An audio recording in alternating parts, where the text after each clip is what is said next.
नमस्कार दोस्तों, स्वागत है आप सभी का आपके अपने YouTube channel increase your knowledge पर। तो आज हम पढ़ेंगे मौर्य राजवंश के बारे में। मौर्य राजवंश की स्थापना और मौर्य राजवंश के शासक। मौर्य राजवंश का कार्यकाल 322 से 185 ईसा पूर्व तक प्राचीन भारत का एक शक्तिशाली राजवंश था। मौर्य राजवंश ने 137 वर्ष भारत में राज्य किया। इसकी स्थापना का श्रेय चंद्रगुप्त मौर्य और उसके मंत्री चाणक्य कौटिल्य को दिया जाता है।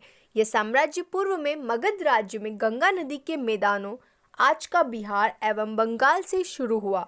इसकी राजधानी पाटलिपुत्र, आज के पटना शहर के पास थी। चंद्रगुप्त मौर्य ने 322 ईसा पूर्व में इस साम्राज्य की स्थापना की और तेजी से पश्चिम की तरफ अपना साम्राज्य का विकास किया।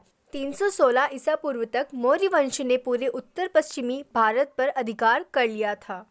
322 ईसा पूर्व में चंद्रगुप्त मौर्य ने अपने गुरु चाणक्य की सहायता से गणानंद की हत्या कर मौर्य वंश की नींव डाली थी। चंद्रगुप्त मौर्य ने नंदों को पराजित कर मौर्य साम्राज्य की स्थापना की। यह साम्राज्य गणतंत्र व्यवस्था पर राजतंत्र व्यवस्था की जीत थी।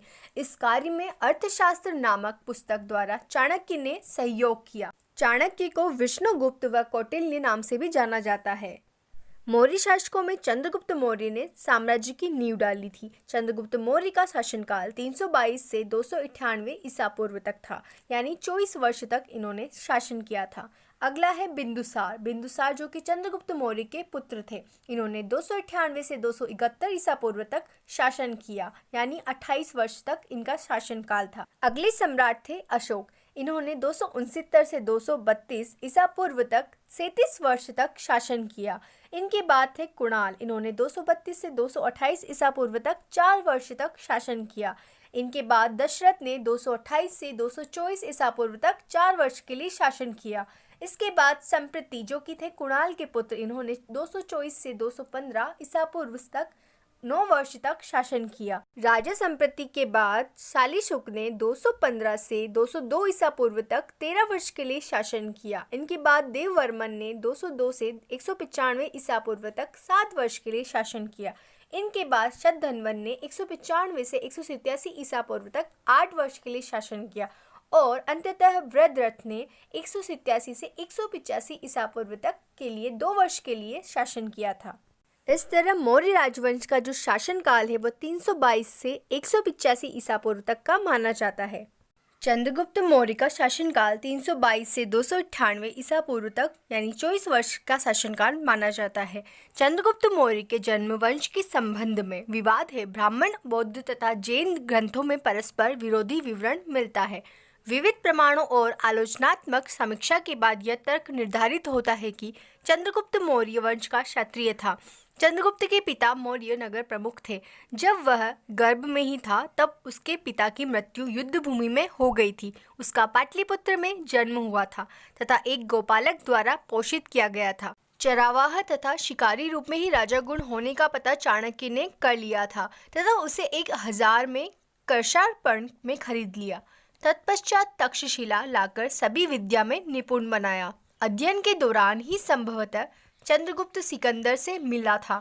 323 ईस्वी पूर्व में सिकंदर की मृत्यु हो गई तथा उत्तरी सिंधु घाटी में प्रमुख यूनानी क्षत्रप फिलिप द्वितीय की हत्या हो गई।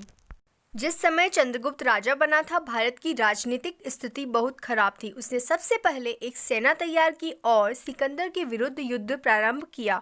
317 ईसा पूर्व तक उसने संपूर्ण सिंध और पंजाब प्रदेशों पर अधिकार कर लिया। अब चंद्रगुप्त मौर्य सिंध तथा पंजाब का एक क्षत्र शासक हो गया। पंजाब और सिंध विजय के बाद चंद्रगुप्त तथा चाणक्य ने धनानंद का नाश करने हेतु मगध पर आक्रमण कर दिया।